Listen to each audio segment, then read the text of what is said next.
அனைவருக்கும் வணக்கம். உங்களுக்கு பெண் குழந்தை இருந்துச்சு அப்படின்னா முதலமைச்சரின் பெண் குழந்தைகள் பாதுகாப்பு திட்டத்தில் நீங்கள் ஜாயின் பண்ணுறது மூலமாக 3 லட்ச ரூபாய் வரைக்கும் உங்களுக்கு கிடைக்கும்.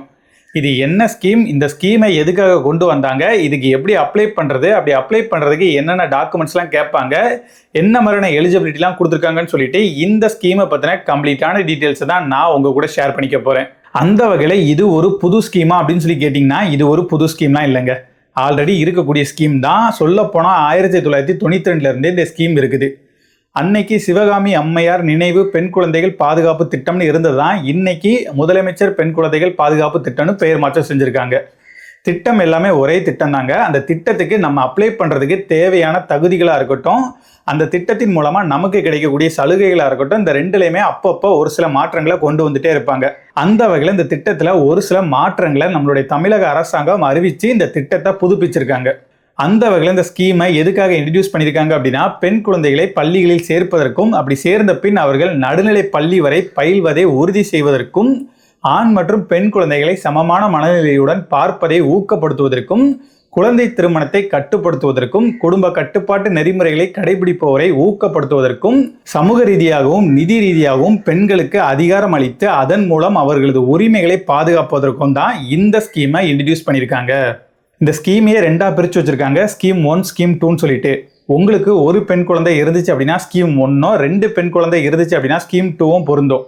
ஸ்கீம் 1 படி ஆகஸ்ட் 1, 2011 இல்லை அதுக்கப்புறமா பிறந்த எந்த ஒரு பெண் குழந்தைக்காகவும் நீங்கள் இந்த ஸ்கீமில் அப்ளை பண்ணிக்கலாம்.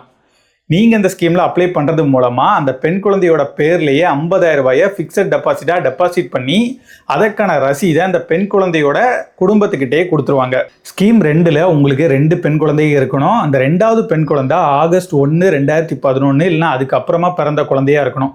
அப்படி பிறந்த குழந்தையாக இருந்துச்சு அப்படின்னா நீங்கள் இந்த ஸ்கீமுக்கு அப்ளை பண்ணிக்க முடியும்.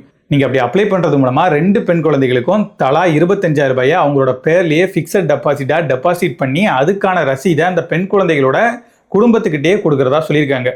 ரசீதெல்லாம் இருக்கட்டும், காசு எப்போ கொடுப்பாங்க அப்படின்னு சொல்லி கேட்டிங்கன்னா, அந்த குழந்தைகளோட கல்வி செலவுக்காக நீங்கள் இந்த ஸ்கீமில் ஜாயின் பண்ணி 6 வருஷத்துக்கு அப்புறமா 1,800 ரூபாயை வருஷம் உதவித்தொகையாக கொடுக்கறதா சொல்லியிருக்காங்க. அந்த குழந்தைக்கு 18 வயசு பூர்த்தி ஆனதுக்கு அப்புறமா அந்த ஃபிக்ஸட் டெபாசிட் அமௌண்டோட சேர்த்து அதுக்கான வட்டியும் அந்த குழந்தைகிட்டே வழங்கப்படும். இப்படி கொடுக்கறது அந்த பெண்ணோட கல்லூரி படிப்பிற்கு பெரும் உதவியாக இருக்கும் அப்படின்னு சொல்லிட்டு நம்மளுடைய அரசாங்க தரப்புல இருந்து சொல்லியிருக்காங்க. நீங்கள் ஃபர்ஸ்ட் ஸ்கீமில் ஜாயின் பண்ணி 18 வருஷம் கழிச்சதுக்கு அப்புறமா உங்களுக்கு 3 லட்ச ரூபாயும், நீங்கள் செகண்ட் ஸ்கீமில் ஜாயின் பண்ணி 18 வருஷம் கழிச்சதுக்கு அப்புறமா ஒவ்வொரு பெண் குழந்தைக்கும் தலா 1,80,000 வீதம் 3 லட்ச ரூபாய் வரைக்கும் உங்களுக்கு கிடைக்கும்.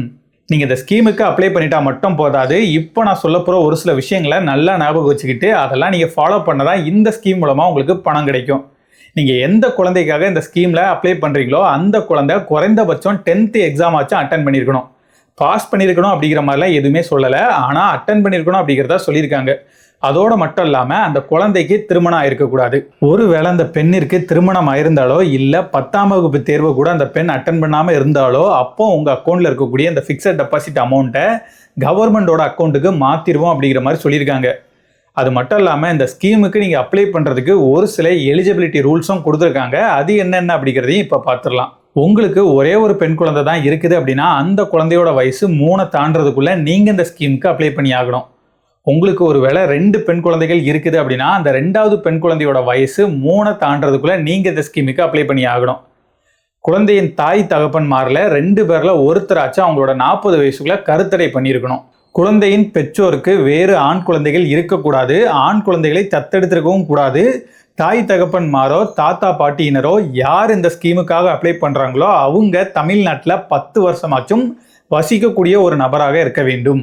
உங்களோட குடும்ப வருமானம் 1,20,000 ரூபாய்க்கும் குறைவாக இருக்கணும். முன்னால் இது 72,000 ரூபாய் தான் இருந்துச்சு.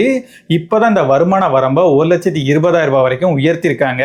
அது மட்டும் இல்லாமல் தமிழ்நாட்டில் இருக்கக்கூடிய அகதிகள் முகாமில் வசிக்கக்கூடிய இலங்கை அகதிகளுக்கும் இந்த திட்டத்தில் இணைவதற்கான வாய்ப்பு உள்ளது. இந்த ஸ்கீமுக்கு நீங்கள் அப்ளை பண்ணுறதுக்கு ஒரு சில டாக்குமெண்ட்ஸ்லாம் உங்ககிட்ட கேட்பாங்க. அது என்னென்ன அப்படிங்கிறத இப்போ பார்த்துடலாம். உங்களோட Aadhaar card, ration card, income certificate, marriage certificate, caste certificate, family planning பண்ணதுக்கான சர்டிஃபிகேட், உங்கள் குழந்தையோட பர்த் சர்டிஃபிகேட், அப்புறம் தாசில்தார் மூலமாக உங்களுக்கு ஆண் குழந்தை இல்லைன்னு சொல்லிட்டு ஒரு சர்டிஃபிகேட்டும் நீங்கள் வாங்குற மாதிரி இருக்கும். ஃபைனலாக ஒரு ஃபேமிலி ஃபோட்டோ. இது எல்லாத்தையுமே நீங்கள் அந்தந்த ஆஃபீஸ் மூலமாக ஃபஸ்ட்டே ரெடி பண்ணி வச்சுக்கிற மாதிரி இருக்கும். இந்த எல்லா டாக்குமெண்ட்டையும் நீங்கள் கலெக்ட் பண்ணதுக்கு அப்புறமா சேவை மையம் மூலமாக நீங்கள் அப்ளை பண்ணுறதா இருந்தாலும் அப்ளை பண்ணலாம். அப்படி இல்லைனா நான் ஸ்க்ரீனில் காமிக்கக்கூடிய இந்த ஏதாச்சும் ஒரு ஆஃபீஸில் போயிட்டு நீங்கள் கேட்டிங்கன்னா அவங்க நீங்கள் இந்த ஸ்கீமில் ஜாயின் பண்ணுறதுக்கான ஃபார்மை உங்களுக்கு கொடுப்பாங்க.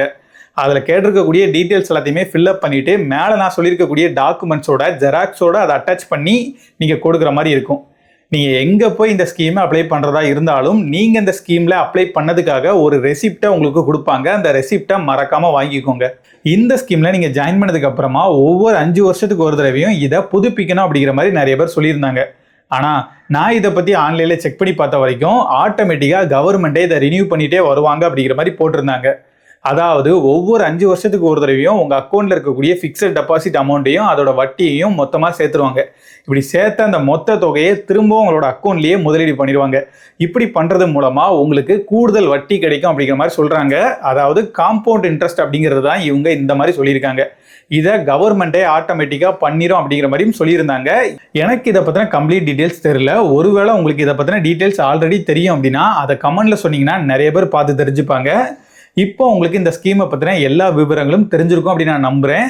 உங்களுக்கு இதை தவிர்த்தும் வேறு ஏதாச்சும் டவுட் இருந்துச்சு அப்படின்னா டிஸ்ட்ரிக்ட் சோஷியல் வெல்ஃபேர் ஆஃபீஸை விசிட் பண்ணி கேளுங்க. அவங்க உங்களுக்கு சொல்லுவாங்க. நான் உங்களை நெக்ஸ்ட் வீடியோவில் மீட் பண்ணுறேன். பாய்.